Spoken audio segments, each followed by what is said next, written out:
parole encore cet après-midi ou ce soir nous encourage. Donc nous sommes sur toujours notre livre de Matthieu et dans le livre de Matthieu, nous étions en train de parler des prophéties. On est dans Matthieu chapitre 1 et on a vu que Dieu a parlé à Joseph en lui donnant un songe, lui disant ne te sépare pas de ta femme Marie. Et plus loin, il est dit, c'est pour que s'accomplisse ce qu'avait annoncé le prophète. Donc les prophéties avaient été données concernant ce que Joseph était en train de vivre. Et ça se trouve que ce que tu es en train de vivre, une prophétie avait été donnée. Ce que nous traversons aujourd'hui dans le monde, Christ en a parlé.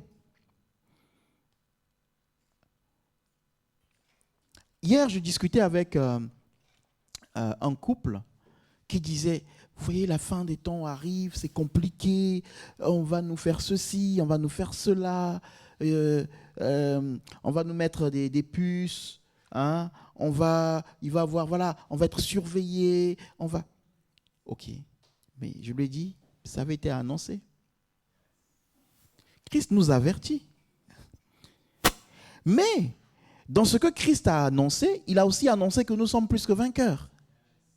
Donc, nous avons juste besoin de nous attacher à Christ et de vivre l'accomplissement des prophéties. Si Christ a dit que nous serons vainqueurs, c'est que lui-même va s'organiser pour que nous soyons vainqueurs. Donc, aujourd'hui, les prophéties, nous les vivons. Amen, hein? Et donc, dans l'histoire de Joseph, il est dit, nous l'avons lu la dernière fois, il est dit au verset 22, Matthieu chapitre 1, verset 22, « Tout cela arriva afin que s'accomplisse ce que le Seigneur avait annoncé par le prophète. » Donc, je m'arrête là. Dimanche dernier, nous avons dit que Dieu annonce par le prophète. Dieu utilise un homme pour annoncer. Et nous avons aussi vu que la prophétie veut dire parler à l'avance. Ce n'est pas ce que nous voyons aujourd'hui, hein, où on te dit ton numéro de téléphone, on te dit le nom de ta sœur, comme si tu ne connaissais pas le nom de ta sœur. Ce n'est pas la prophétie, ça. La prophétie, c'est parler à l'avance de la part du Seigneur. Le problème, c'est qu'on est beaucoup impressionnés quand on nous révèle ce que nous vivons dans le secret. C'est-à-dire que Dieu utilise aussi ce don-là, qui est le don de la parole de connaissance. C'est-à-dire que Dieu peut utiliser quelqu'un et la personne peut te dire ce que tu vis dans le secret. Mais c'est des choses que tu vis déjà. Ce n'est pas des choses à venir. Donc ce n'est pas une prophétie. Donc ça me fait rire des fois quand j'entends « prophétie, vas-y, daddy, prophétise ». Et quand il prophétise, il donne le numéro de quelqu'un. Ce n'est pas une prophétie. Amen.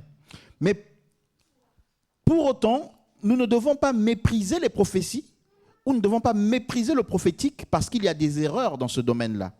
Ça, c'est très important. Sinon, nous allons passer à côté de ce que Dieu veut. Amen. Hein?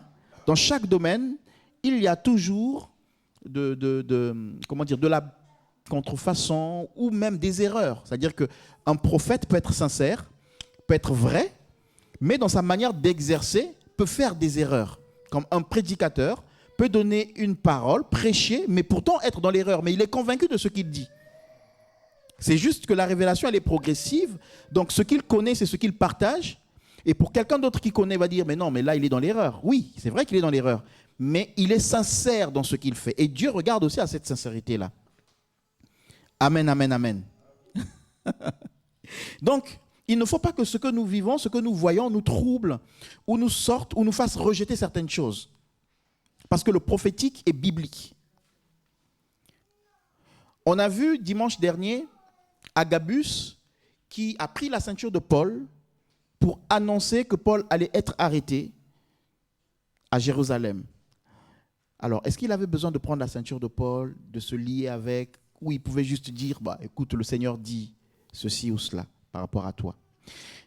Et on a vu que quand Paul l'a entendu, et les gens qui étaient autour de lui, ils ont commencé à pleurer, à dire, mais non, il ne faut pas aller à Jérusalem. Et Paul dit quoi? Pourquoi vous vous comportez ainsi, jusqu'à me faire de la peine? Et ensuite, ils ont dit, bon, écoute, que la volonté de Dieu soit faite. Et ce que nous avons retenu, c'est que dans ce qui est prophétie, Dieu peut annoncer ce qui va nous arriver, mais qui ne va pas forcément nous faire du bien à notre corps. Or, le problème que nous avons aujourd'hui, c'est que quand on parle de prophétie, c'est tout va aller bien. Dieu me montre que tu vas réussir. Dieu me montre que tu vas avancer. Dieu me montre que tu vas gagner. Dieu me montre que... merci Seigneur, c'est une bonne chose. Mais Dieu aussi peut montrer que tu vas souffrir. Vous savez, quand on s'est engagé avec Micha, donc à l'époque, on était fiancés, au début quand on s'est engagé, eh bien, le Seigneur a parlé qu'on allait, on préparait le mariage.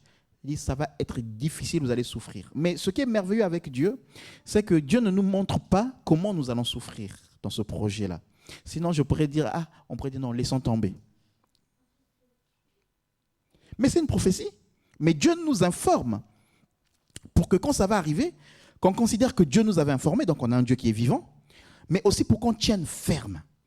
Parce que si Dieu nous informe, c'est qu'il prévoit une victoire derrière. Alléluia. Donc nous étions informés. Et Micha disait, il faut vraiment qu'on prenne beaucoup de temps de prière pour préparer. Oui, lorsque le projet là, il est doux. Faut qu'on fasse. Et moi, quand je rentrais des fois du boulot, donc je rentrais, j'étais fatigué, j'étais abandonné. Elle m'appelle, elle me dit, mais on devait prier. Mais on devait prier. Ça va être compliqué, ce mariage.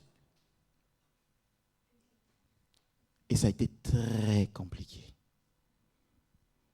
Ça a été très, très compliqué. Mais, dans cette complication, Dieu s'est glorifié derrière. Ça, c'est ce qui est important. C'est-à-dire que c'est par les moments difficiles, les situations compliquées, que Dieu se glorifie. Et qu'aujourd'hui, nous avons un témoignage pour dire, mais oui, les hommes pouvaient se lever et des hommes se sont levés. Mais aujourd'hui, nous avons un témoignage de la fidélité de Dieu. Que même étant jeune, même à 28 ans, Dieu peut te donner une parole et peut être avec toi et te donner la victoire. Donc quand Dieu ici dit que Paul va être arrêté par le prophète Agabus, du point de vue humain, il y a une souffrance. Paul va être arrêté, ça va être triste. Mais si vous lisez la suite, Paul a annoncé l'évangile. Par ce moyen-là, Paul a proclamé l'évangile aux autorités. Les gens veulent proclamer l'évangile aux autorités. Oui, Dieu, conduis-moi dans les lieux élevés. Je vais toucher les présidents, je vais toucher les ministres. Mais oui. Mais quand on t'arrête, non, mais on m'a arrêté. Mais c'est le moyen par lequel tu vas arriver à toucher d'abord le chef de la prison. Comme Joseph. Et ensuite, aller toucher Pharaon. Donc, nous n'avons pas à faire un tri dans le sens où la prophétie, ça va toujours être dans ce qui est bien pour moi. J'aurai un avion. J'aurai des papiers. Amen. Le pasteur de Micha de l'époque avait été arrêté. Serviteur de Dieu. On l'a arrêté. D'abord, il devait se marier. Bon, je ne vais pas trop rendre l'état, ça nous prend du temps. Voilà. Mais comme il se mariait avec la fille d'un ambassadeur, l'ambassadeur a contacté le maire. Il a dit, le mariage ne se fera pas. Des adultes, hein. Des adultes. Des adultes. Quand je dis des adultes, c'est une quarantaine. Ça ne se fera pas. Ok. Ils arrivent là, tout ça, le mariage annulé. Ils sont là. Tout le monde est là, les frères et sœurs de l'église, non. Oui, parce que le papa est ambassadeur quand même. Ok. Il est arrêté parce qu'il n'a pas de papier. Mis en détention. Et là, en cellule de détention, là, il prêche devant la caméra. Il prêche. Il proclame Jésus. Il annonce la parole. Lui, là, il est important pour la société. Il prêche l'amour Il prêche, allez, sortez-le de là. Alléluia. Quelque temps après, il s'est marié avec la fille. La dame, là, quand vous la voyez, elle est évangéliste. Mais quand vous la voyez, vous savez que c'est une fille d'ambassadeur. Donc, quand elle rentre dans la salle, ça veut dire que c'est... Non. Ça veut dire qu'avec Dieu, il n'y a pas la classe sociale, ou tu es de telle classe. Non, non, non, non, non, non. Vous comprenez? Ça veut dire que c'est elle épouse quelqu'un. Les gens vont dire, oh bon, ça sans papier, tout ça. Non, il a de la valeur, c'est un homme de Dieu. Est-ce que vous comprenez ça? Et une dame qui est, quand vous voyez déjà son sac, même vous savez que c'est pas de la rigolade. Quand vous voyez comment elle est habillée, vous savez que ça rigole pas. Et elle est avec ce monsieur-là. Il prêche l'évangile. Et son papa s'est converti. L'ambassadeur a demandé pardon. À l'église même. Mais il y a un temps pour l'accomplissement. Mais entre le temps où on a la prophétie et l'accomplissement, on peut traverser des galères. Je dirais même, on va traverser des galères. Alléluia. Et c'est notre persévérance qui va nous emmener à vivre pleinement la prophétie et la bénédiction qui est derrière cette parole-là. Amen. Ok. Donc, je ne vais pas vraiment revenir sur tout le texte de la semaine dernière, mais ce que je vais dire aujourd'hui, c'est que Dieu utilise des hommes. On avait déjà parlé de ça, que Dieu utilise des hommes pour annoncer la parole, donc les prophéties. Et nous avions dit que les hommes que Dieu utilise peuvent avoir ou pas des défauts. On va le voir dans la parole. Mais nous, ce que nous avons besoin de faire, c'est examiner la prophétie et retenir ce qui est bon. Donc ça veut dire que dans la prophétie, il y aura des choses qui ne seront pas bonnes. C'est-à-dire que dans une même parole, il y a des choses qui seront bonnes et des choses peut-être qui ne seront pas bonnes. Et l'apôtre Paul dit aux Thessaloniciens, examinez et retenez ce qui est bon. Donc c'est-à-dire que faites un tri dans ce que vous entendez. Mais comment examiner? Comment on peut examiner? Par quelle capacité on peut examiner? C'est une question. Qu'est-ce qui fait que je peux examiner une prophétie et retenir ce qui est bon? Hein? Discernement. Et le discernement sera lié à quoi? À ce que j'ai déjà dit. À ce que Dieu a déjà dit.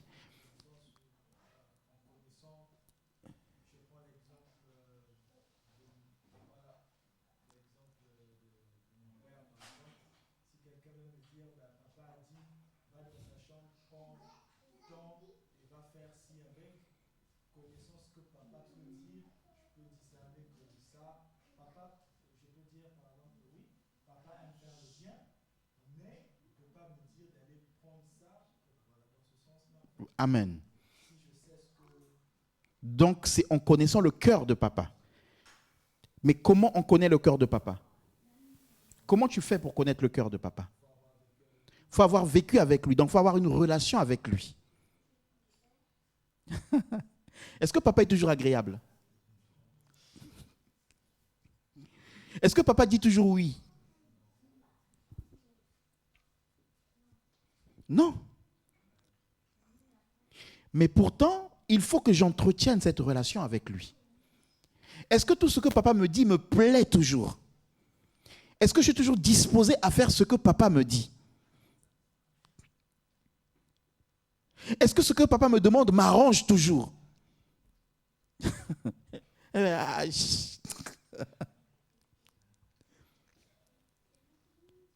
Alléluia.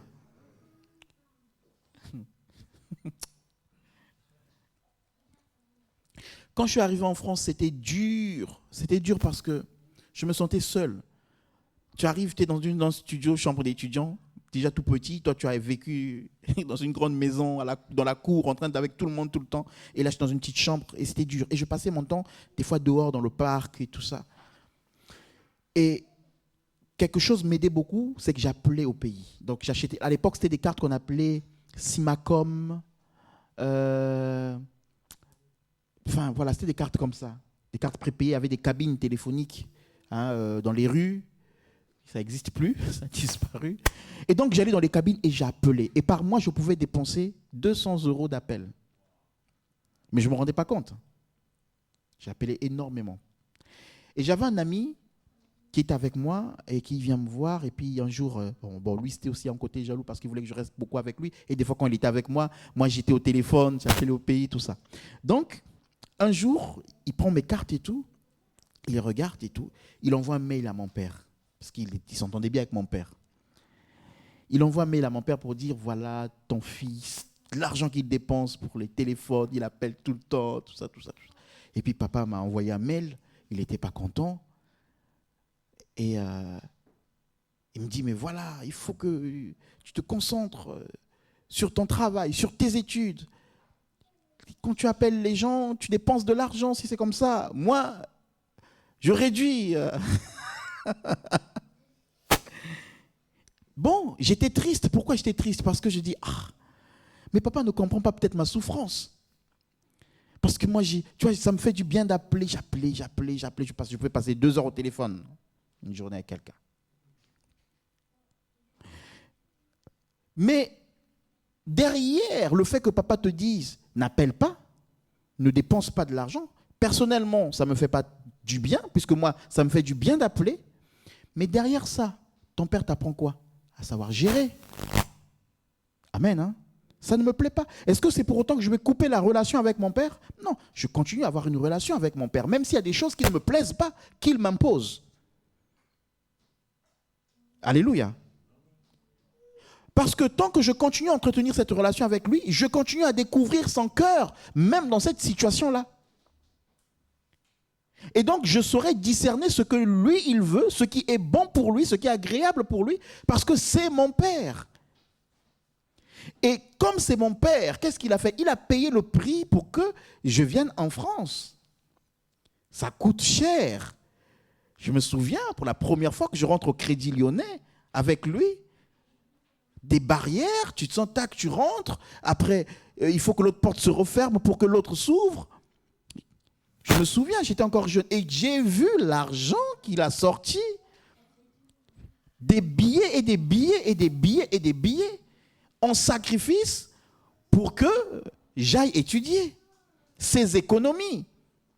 C'est pas de l'amour, ça. C'est de l'amour. C'est ce que Dieu fait avec nous. Dieu a tellement payé pour nous que nous avons besoin, l'amour qu'il a manifesté, même s'il y a des choses qui me disent que je ne comprends pas, qui ne vont pas dans mon sens, mais je m'attache à lui pour connaître son cœur, pour lui être agréable et pour discerner ce qui vient de lui et ce qui ne vient pas de lui en fonction de ce que les gens vont me dire. C'est la même chose avec Dieu. Donc, pour examiner les prophéties et retenir ce qui est bon, il faut faire quoi? Il faut connaître, avoir une relation avec le Père, mais cette relation va nous permettre de connaître son cœur et de connaître sa volonté. C'est l'exemple qu'il a donné. Tellement il connaît son Père qu'il ne peut pas croire que, même si son Père est amour, mais son Père ne peut pas dire « va dans ma chambre, tout ça, fais ceci, fais cela ». Non, parce qu'il connaît son Père. C'est pour cela que nous insistons. Bâtissez une relation avec votre Père. Alléluia. J'insiste, je réinsiste et j'en reparle. Et ça, il y a un prix à payer pour le faire.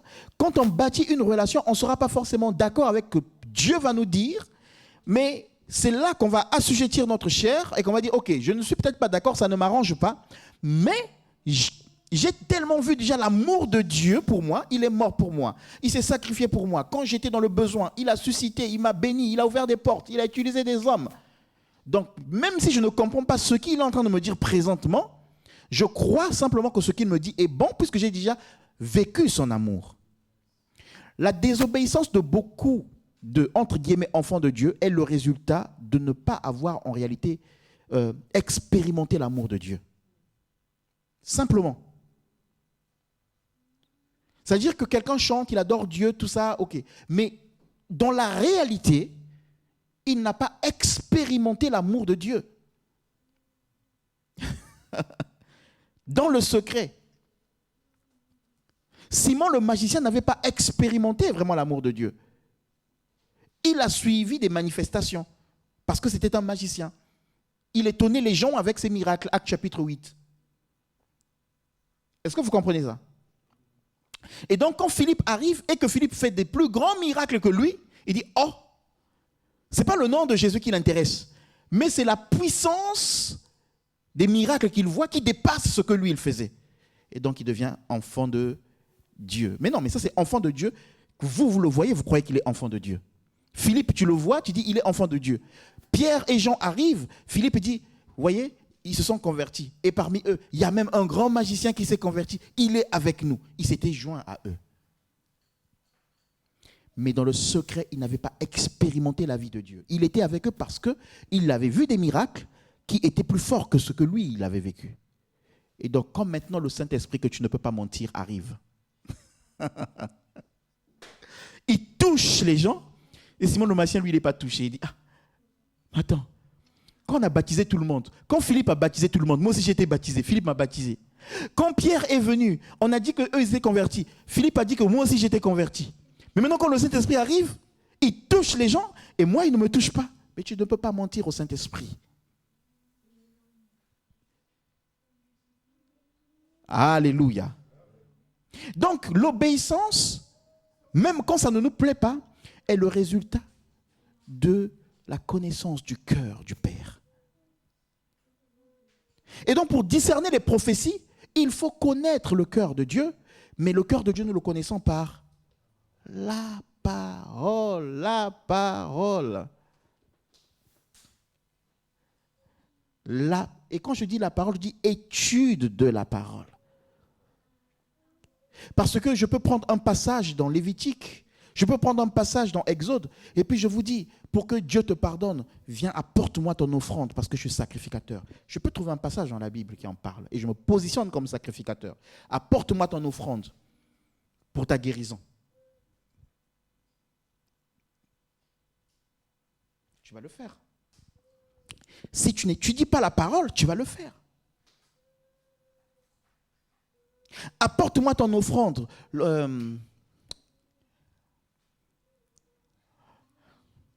Ok, on va passer. Amen. Donc, Dieu va utiliser des hommes. Ok.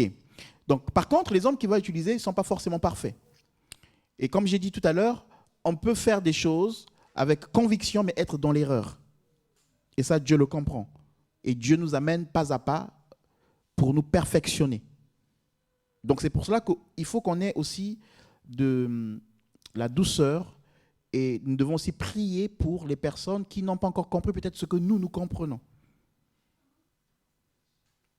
Il ne faut pas être toujours dans la critique, dans l'accusation.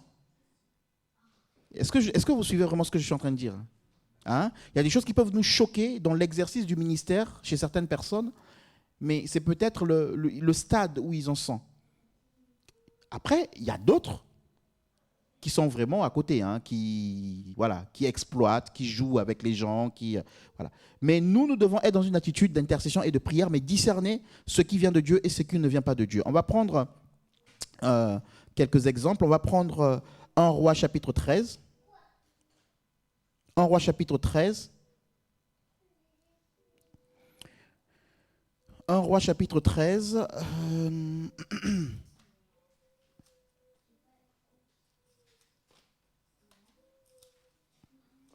1 Roi chapitre 13. J'aime cette histoire parce que c'est une histoire qui est très pratique dans le sens où Dieu... Comment Dieu utilise les hommes. Alors, 1 Roi chapitre 13.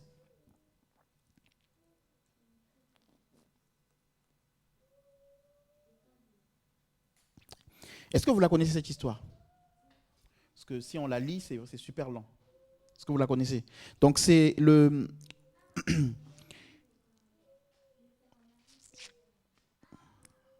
Ok. Il est quelle heure? Ok, on va lire. Je lis, vas-y si tu veux lire. Lisons au nom du Seigneur. Mm. Voici un homme de Dieu arriva de Juda à Béthel par la parole de l'Éternel, pendant que Jéroboam se tenait à l'autel pour brûler des parfums.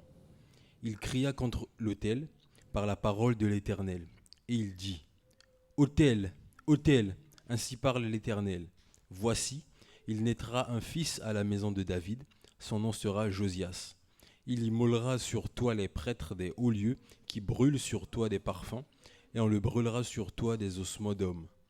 Et le même jour, il donna un signe en disant : C'est ici le signe que l'Éternel a parlé. Voici, l'autel se fondra, et la cendre qui est dessus sera répandue. Lorsque le roi entendit les paroles que l'homme de Dieu avait criées contre l'autel de Béthel, il avança la main de dessus l'autel et en disant, saisissez-le. Et la main de Jéroboam avait étendue contre lui devint et la main que Jéroboam avait étendue contre lui devint sèche, et il ne put la ramener à soi. L'autel se fondit, et la cendre qui était au-dessus fut répandue, selon le signe qu'avait donné l'homme de Dieu par la parole de l'Éternel. Alors le roi prit la parole et dit à l'homme de Dieu : Implore l'Éternel, ton Dieu, et prie pour moi, afin que je puisse retirer ma main. L'homme de Dieu implora l'Éternel, et le roi put retirer sa main, qui fut comme auparavant. Le roi dit à l'homme de Dieu : Entre avec moi dans la maison, tu prendras quelque nourriture, et je te donnerai un présent. L'homme de Dieu dit au roi : Quand tu me donneras la moitié de ta maison, je n'entrerai pas avec toi, je ne mangerai point de pain, et je ne boirai point d'eau dans ce lieu-ci. Car cet ordre m'a été donné par la parole de l'Éternel. Tu ne mangeras point de pain, et tu ne boiras point d'eau, et tu ne prendras pas à ton tour le chemin par lequel tu seras allé. Et il s'en alla par un autre chemin. Il ne prit pas à son retour le chemin par lequel il était venu à Béthel. Ok, on peut d'abord s'arrêter là. Ok, donc ici, il ne nous est pas dit le nom de cet homme de Dieu. On ne nous a dit pas si c'est un prophète ou pas, mais en fait, c'est un prophète. Dans l'Ancienne Alliance, il y avait plusieurs prophètes. D'accord ? On parlait souvent d'un prophète, quand on va parler par exemple du prophète Élie, mais il y avait d'autres prophètes avec le prophète Élie. Amen. Ok ? Donc, ici, ce qu'on vient de lire, c'est un homme de Dieu, donc un prophète qui est mandaté par Dieu. Dieu lui demande d'aller à Béthel. Il va à Béthel, il fait ce que Dieu lui demande. Le roi Jéroboam veut s'opposer à ce que Dieu veut faire et sa main devient sèche. Par la parole du prophète, il retrouve la guérison. Donc, il propose maintenant à manger au prophète, de rester. Le prophète dit non, non, non, non, non. Moi, Dieu m'a mandaté, il m'a dit de ne pas manger, de ne pas retourner, reprendre le même chemin. Voilà. Donc, il a été mandaté, Dieu lui a donné des instructions. Amen. Donc, il a pris un autre chemin pour le retour. OK ? Donc, il a discuté avec le roi.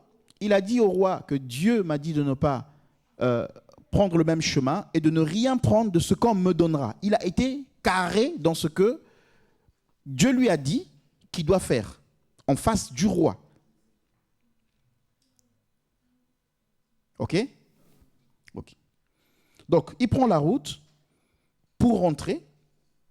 Verset 11.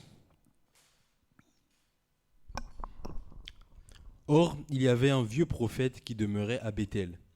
Ses fils vinrent lui raconter toutes les choses que l'homme de Dieu avait faites à Béthel ce jour-là, et les paroles qu'il avait dites au roi, lorsqu'ils lui eurent fait le récit à leur père. Il leur dit : Par quel chemin s'en est-il allé ? Ses fils avaient vu par quel chemin s'en était allé l'homme de Dieu qui était venu de Juda. Et il dit à ses fils : Sellez-moi l'âne. Ils lui scellèrent l'âne, et il monta dessus. Il alla après l'homme de Dieu, et il le trouva assis sous un térébinthe. Il lui dit : Es-tu l'homme de Dieu qui est venu de Juda ? Il répondit : Je le suis. Alors il lui dit : Viens avec moi à la maison, et tu prendras quelque nourriture. Mais il répondit : Je ne puis ni retourner avec toi, ni entrer chez toi. Je ne mangerai point de pain, je ne boirai point d'eau avec toi en ce lieu-ci. Car il m'a été dit, par la parole de l'Éternel, tu n'y mangeras point de pain, et tu n'y boiras point d'eau, et tu n'y prendras pas à ton retour le chemin par lequel tu seras allé. Et il lui dit : Moi aussi, je suis un prophète comme toi. Et un ange m'a parlé de la part de l'Éternel, et m'a dit : Ramène-le avec toi dans ta maison, et qu'il mange du pain et boive de l'eau. Il lui montait.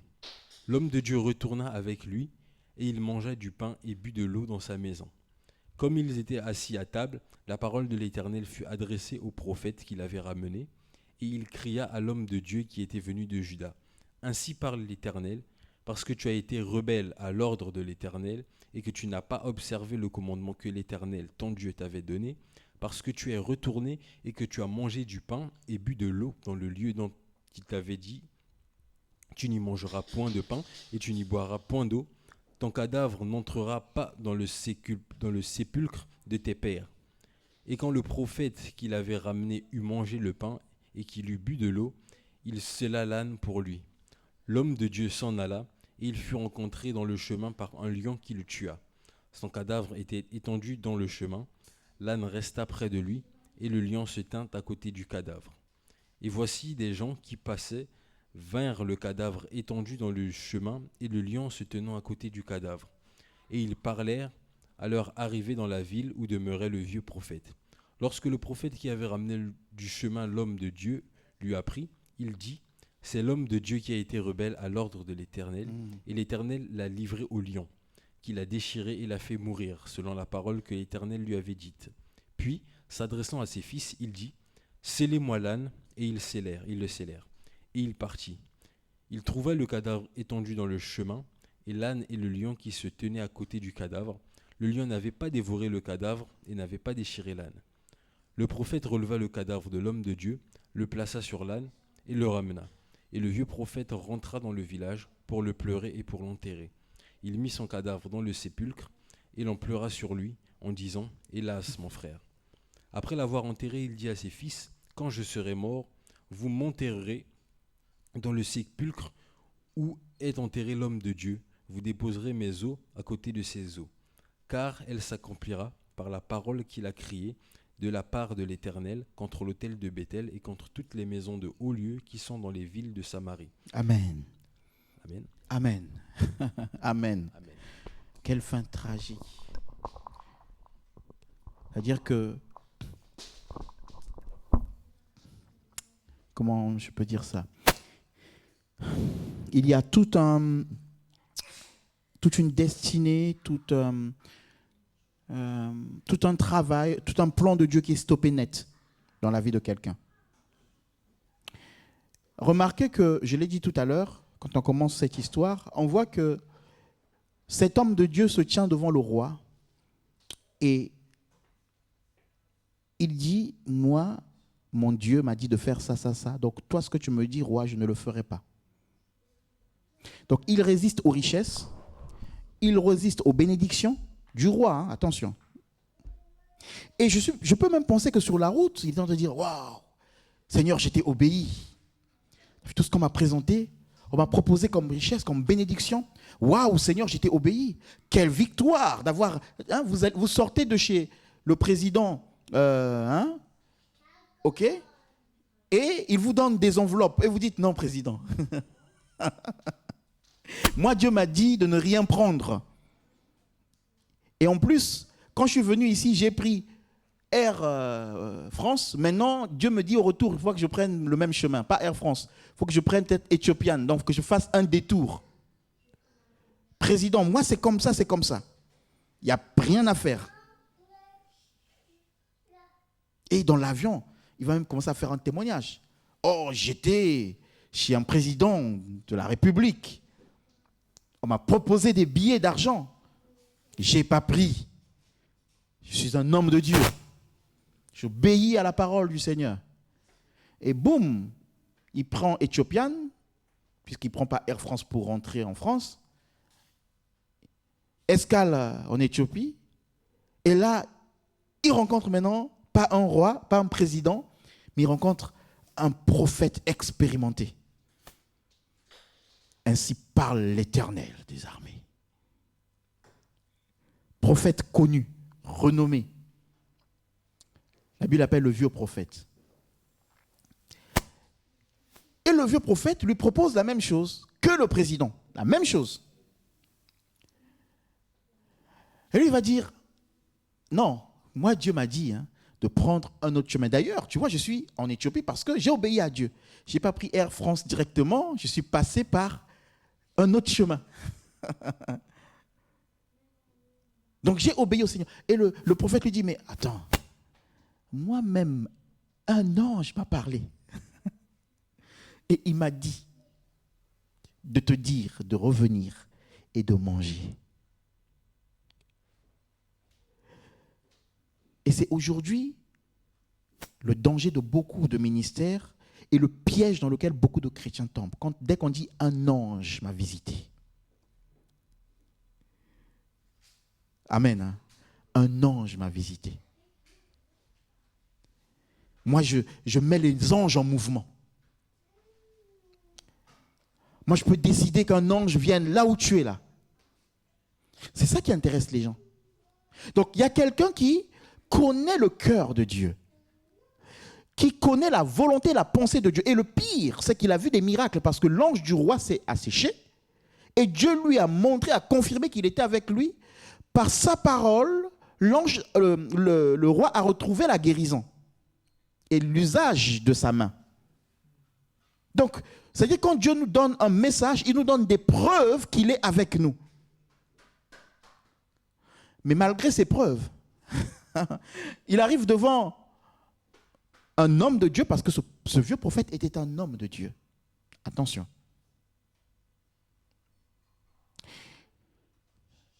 Qui lui dit, un ange m'a parlé. Il oublie que lui, ce n'est pas un ange qui lui a parlé, c'est Dieu directement qui lui a parlé. Donc il connaît le cœur de Dieu, comme on a dit tout à l'heure, on connaît le cœur de son papa. Mais lui, il dit, non, un ange m'a parlé, il m'a dit, reviens, retourne et mange. Et il a obéi. Vous savez pourquoi il a obéi? Vous savez pourquoi il a obéi? Par respect?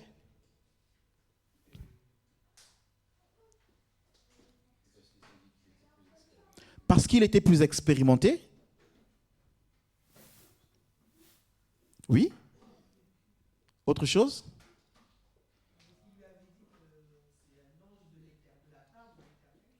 Oui, oui, oui, oui. Mais oui. Mais simplement parce que ça vient d'un homme de Dieu.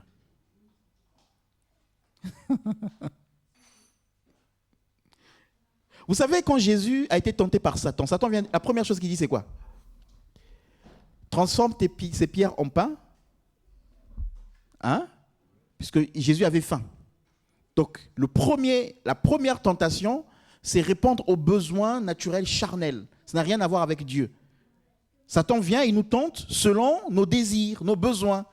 Transforme ces pierres en pain. Et puis, Jésus répond, non, il est écrit que l'homme ne vivra pas de pain seulement, mais de toute parole qui sort de la bouche de Dieu. Là, Satan dit, le gars là, en fait, tout ce qui est charnel, c'est pas bon. Il faut que je me fais passer pour un enfant de Dieu. Il faut que je passe par la parole. Amen. Et donc, Satan, la deuxième tentation qu'il va apporter, il amène sur le temple. C'est ça, hein, la deuxième tentation. Et puis, il lui dit, jette-toi. Tu vois? Car il est...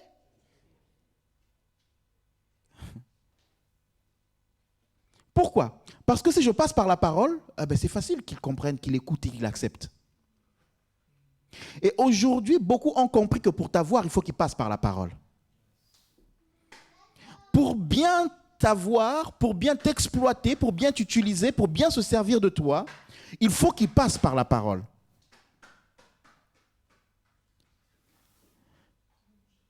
Je sais que si je parle au pasteur Sorgé par rapport à ça, là c'est bon parce que, tu vois, ça rentre dans le cadre de la parole.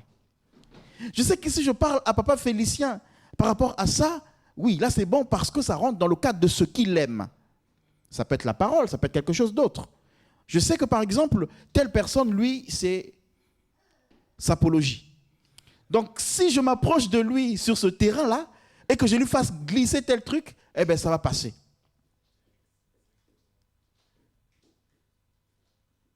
Amen. Je l'ai dit dimanche dernier. J'ai quelqu'un qui m'appelle et qui me dit, écoute, va dans tel endroit. Dans tel endroit là, tu fais l'église. Boum, tu auras du monde, tu auras l'argent. C'est un bon business. Témoin. Donc tu vas passer avec la parole de Dieu et tu vas exploiter les gens. Donc aujourd'hui dans l'église, les gens ont compris qu'il faut qu'ils passent avec la parole de Dieu pour t'avoir. Parce que quand ils vont dire ainsi parle l'Éternel, là tu dis oh mais moi je suis dans le Seigneur, ça c'est bon, ça marche. On va faire un business, oui, mais avec un chrétien, oui, lui il est chrétien. Je vais faire telle activité, oui, avec un chrétien. Je vais faire ça, oui, avec un chrétien, parce que ça va passer. Et cet homme a obéi au vieux prophète. C'est-à-dire que l'ange m'a dit, ok, il est retourné. Il s'est assis, il a mangé. Mais remarquez ce qui s'est passé. La Bible nous dit que le même prophète qui avait menti, l'Esprit de Dieu l'a saisi. Il a parlé de la part de Dieu. Cette fois-ci, il a dit vrai. Et il dit, attendez, on va le relire.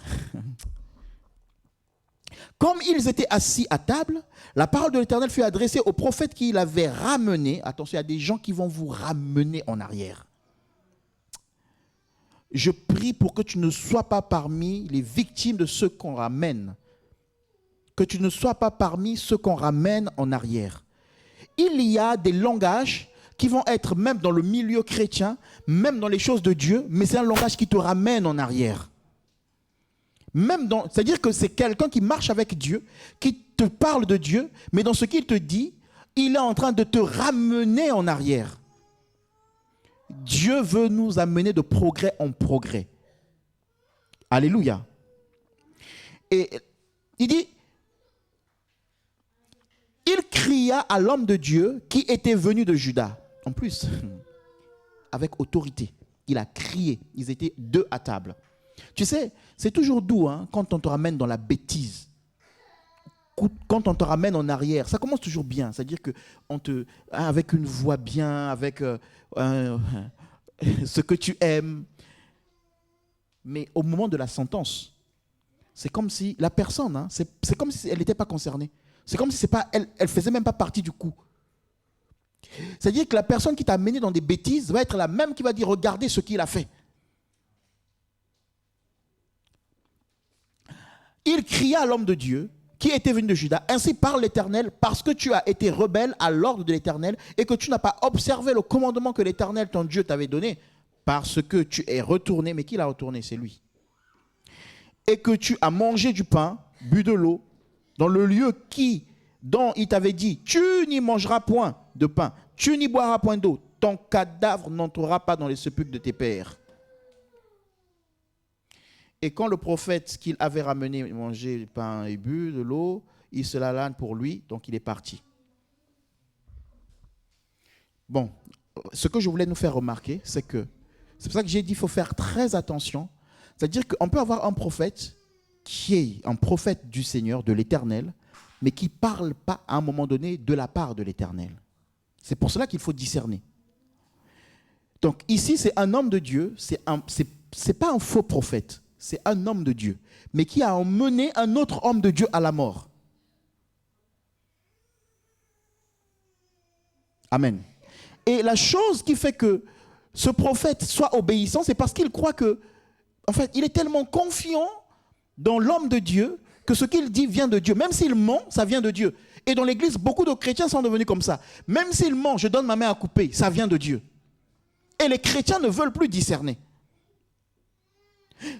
Je réinsiste, quand on dit lisez la parole, étudions la parole, moi je fais passer des fois des gens pour exhorter, pour nous donner un encouragement sur la parole, parce que je veux que les gens lisent la parole et qu'ils discernent si ce que je leur dis à ce moment-là vient de Dieu ou ne vient pas de Dieu.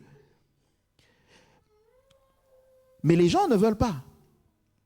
Parce qu'il y a un prix à payer derrière ça, étudier la parole.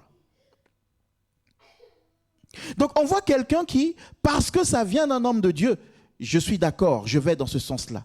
Donc la mort peut être annoncée par un homme de Dieu, et beaucoup de chrétiens peuvent accepter la mort parce qu'elle est annoncée par un homme de Dieu. Mais la même mort peut être annoncée par un païen.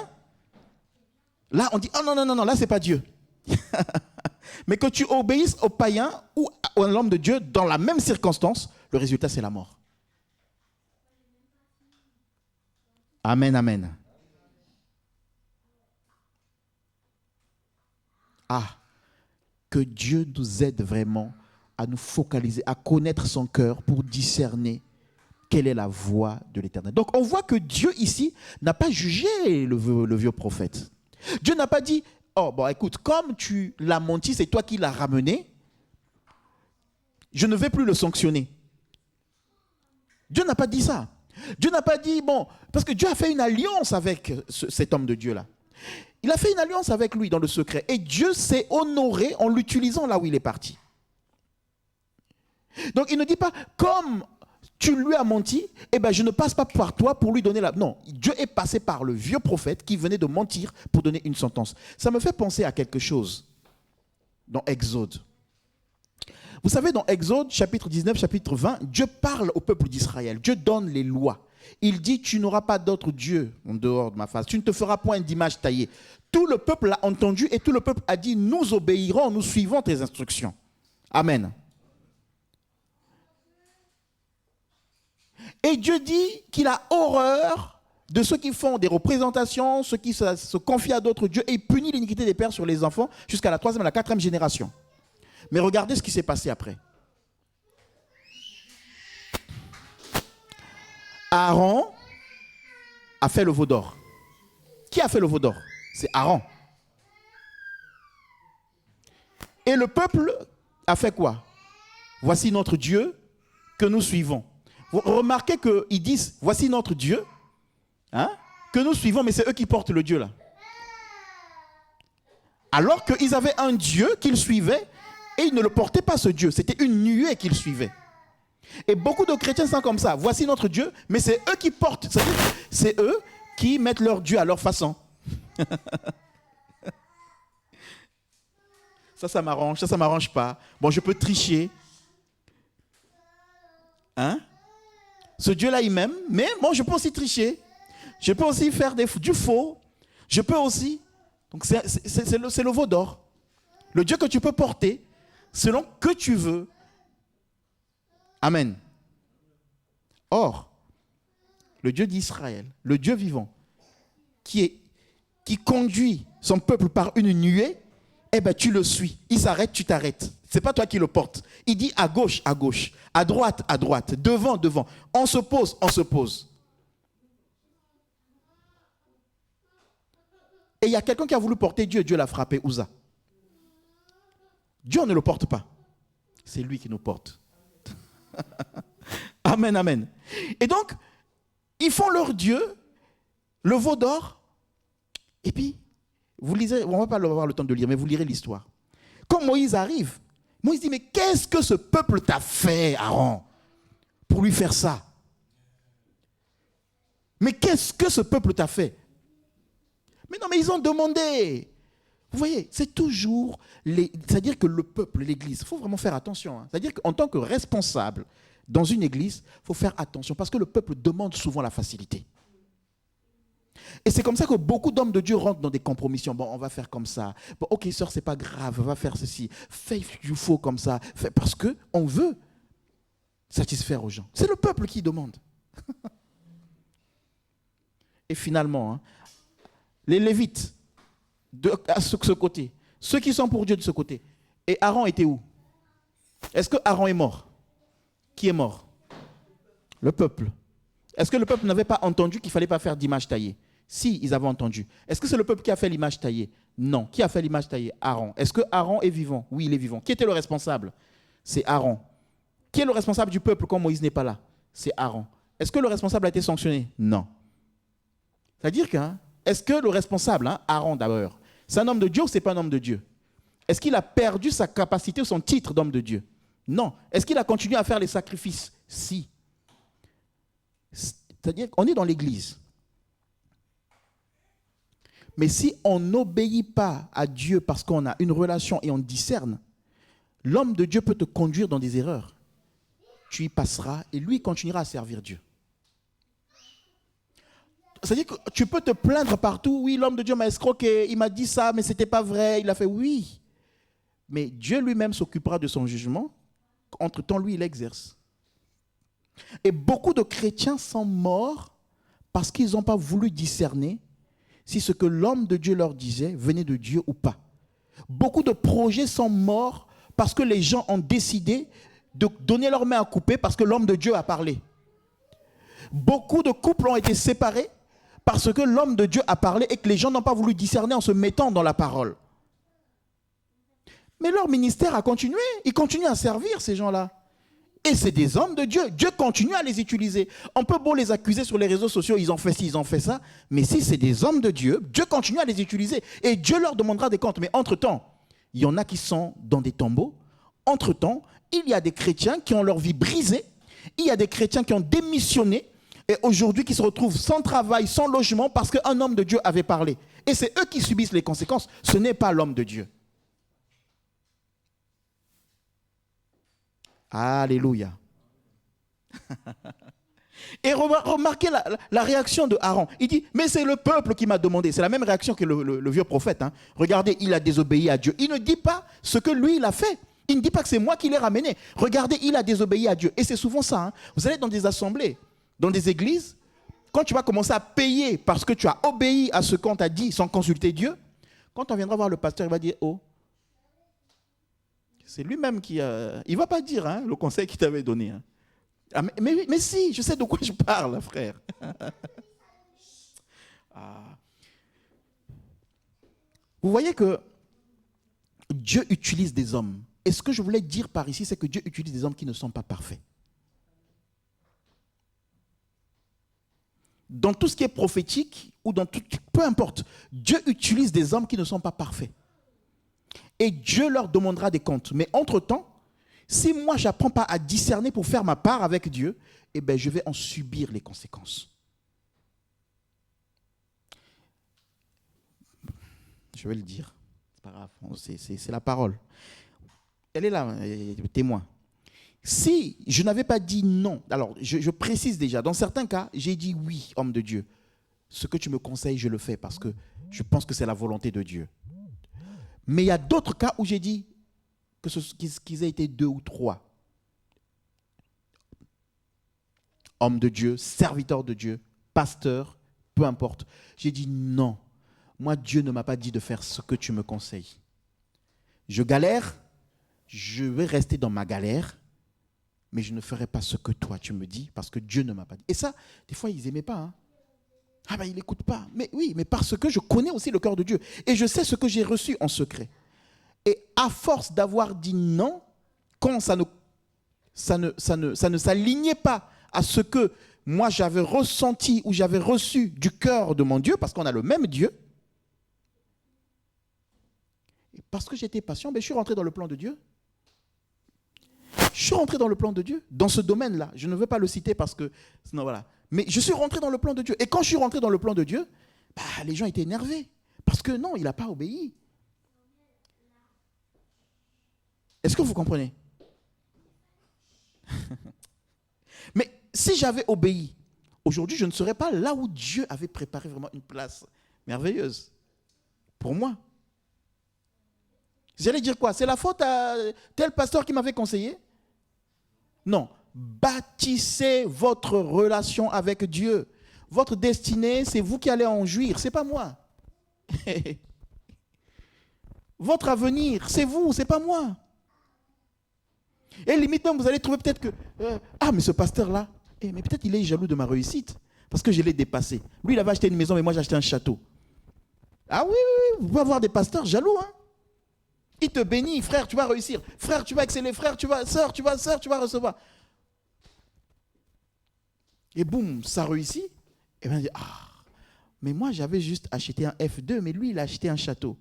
Mais non, l'homme de Dieu doit être au-dessus. Donc, qui peut mieux penser à vous-même? C'est vous. Bâtissez votre relation avec Dieu et discernez ce que Dieu veut vous dire par le prophète. Donc, l'homme de Dieu peut avoir des défauts. Mais ça ne veut pas dire qu'il n'est pas l'homme de Dieu. Donc aujourd'hui, les hommes de Dieu sont beaucoup exposés sur Internet. Attention, ça ne veut pas dire que ce n'est pas un homme de Dieu. Alléluia. Peut-être qu'il est dans l'erreur. Ou peut-être qu'il a mal compris la chose. Donc Dieu va utiliser des hommes pour accomplir, pour annoncer, et Dieu lui-même accomplira. Mais maintenant, quand Dieu accomplit, s'il accomplit à son temps, le texte de base ici, on parlait d'Ésaïe, dans notre texte de base. Okay? Et quand Dieu a accompli, Christ est arrivé 700 ans après. Il s'est passé du temps. Donc il y a des prophéties que Dieu va accomplir longtemps après. Peut-être que c'est dans 2 ans, 4 ans, 5 ans que Dieu accomplira ce qu'il t'a promis. Mais pourtant, nous le disons, elle tarde. Attends là. Il ne suffit pas que ce soit un chant ou des mots ou des paroles. Mais dans l'attente, il y a une souffrance. Apprenez à attendre en souffrant. Alléluia. Quel est ce peuple qui ne veut plus souffrir comme Christ a souffert? Avant de rentrer dans la gloire, Christ a souffert. Attends là, mais l'attente, ce n'est pas en ayant les bras croisés. L'attente, c'est dans le service, disponible pour le Seigneur. Joseph devait rentrer dans une gloire, dans un accomplissement prophétique. Mais il a attendu comment? En se purifiant, je ne vais pas avec la femme de Potiphar. Il a attendu comment? Il est en prison, il attend en exerçant, en donnant aux gens la révélation de ce que Dieu voulait pour leur vie.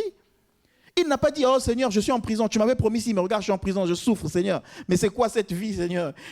Bon, je ne vais pas te servir. Non, Seigneur, non, je ne veux rien faire. Parce que non. Et tu ne fais rien, et bien Dieu,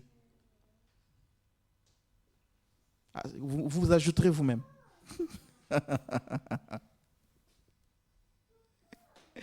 Alléluia. Dans la souffrance, Seigneur, je te sers. On a galéré avec mon épouse là. Des fois avec les enfants, on sort des répétitions. 23 heures, il fait froid. Personne ne nous ramène en voiture.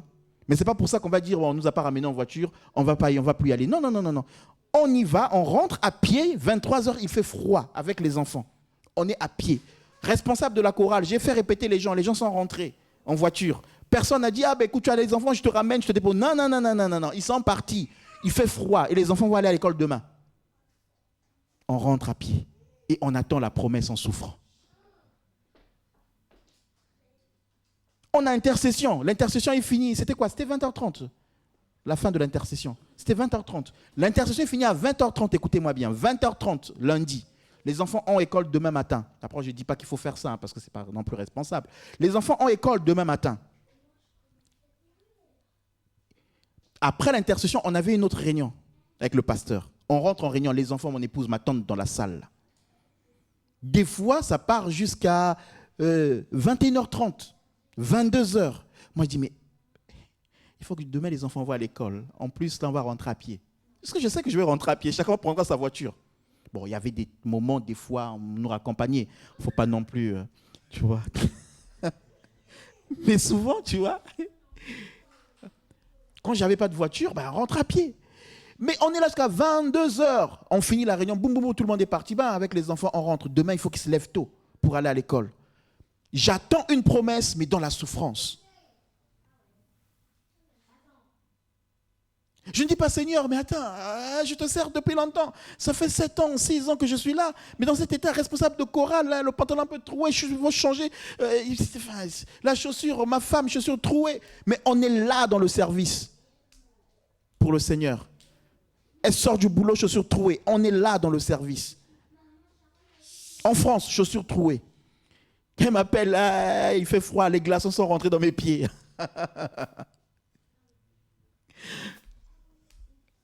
Mais tu fais comment? Ouais, mais je viens à la réunion. Oh, tu sors du boulot? Oui, je viens à la réunion. Avec les pieds froids? Oui, je viens à la réunion. Avec tes chaussures trouées? Oui, je viens à la réunion. Pourquoi la sœur est assise au fond là-bas? Oui, parce qu'elle monte devant, bon, vous allez voir. Au fond. Eh oui, vraiment que Dieu te donne cette capacité à attendre dans la souffrance, au nom de Jésus. Que Dieu te donne cette capacité à exercer dans la souffrance. Que Dieu te donne cette capacité, ça vient du Saint-Esprit. Que Dieu te donne ce cœur dévoué pour lui, à exercer. Tu attends une prophétie, que tu discernes, que tu t'accroches à lui et que tu sois fidèle. Et Dieu se glorifiera quand ça s'accomplira. Vous n'aurez pas des grandes choses si vous n'apprenez pas à payer le prix qui correspond à ces grandes choses. Alléluia. Seigneur, aide-nous. Nous sommes là ce soir parce que nous voulons avancer avec toi, Seigneur. Parce que nous voulons être à ton image, façonnés à ton image. Nous voulons, Seigneur, discerner quand tu nous parles. Nous ne voulons pas mettre un frein à ce que tu veux nous dire parce que tel ou tel a agi comme ça. Mais nous voulons nous-mêmes avoir une relation avec toi. Nous voulons nous-mêmes, Seigneur, avoir une communion, te découvrir, être en accord avec toi, Seigneur, connaître ton cœur pour discerner ce que tu veux pour nous au travers des hommes que tu as placés devant nous, Seigneur notre Dieu. Apprends-nous à payer le prix, Seigneur. Apprends-nous à payer le prix. Seigneur, je brise au nom de Jésus cette mentalité de facilité où les gens croient que les choses tomberont du ciel, où les gens croient que ça va être gratuitement comme ça sans rien faire, où les gens n'apprennent pas à être persévérants, où les gens ne veulent pas donner sans un esprit de sacrifice, où les gens veulent être disponibles pour Dieu quand ça les arrange. Nous voulons, Seigneur, alléluia, être ces hommes et ces femmes. Tu dis, je veux un culte raisonnable, un sacrifice vivant. Nous voulons être ce sacrifice vivant, Seigneur notre Dieu. Père, je juge et je brise ce soir le mensonge de l'ennemi, inculqué dans les vies, inculqué dans les cœurs, dans les mentalités, dans les pensées. Je brise tous ces messages qui ont été donnés, ces messages de facilité, ce message de rechercher une gloire, d'une prospérité, une réussite, sans payer le prix, sans marcher dans l'obéissance, sans avoir un esprit de sacrifice, sans glorifier Dieu dans le contentement. Nous voulons être des Joseph. Oh, cet homme se réveille un matin, il est en prison, il est en difficulté avec les autres, mais il se réveille, il dit, mais pourquoi avez-vous mauvaise mine? Mais oui, ils sont en prison, c'est normal qu'ils aient mauvaise mine. Mais il considère que ce n'est pas normal que les autres en prison aient une mauvaise mine. Il considère que même si lui-même est en prison, il n'a pas le droit de laisser les autres, alléluia, être dans une mauvaise attitude. Il considère que même si lui-même il est en prison, il peut exercer, il peut servir Dieu, quel que soit l'endroit. La situation sociale ne l'empêche pas de servir Dieu. La situation géographique ne l'empêche pas de servir Dieu.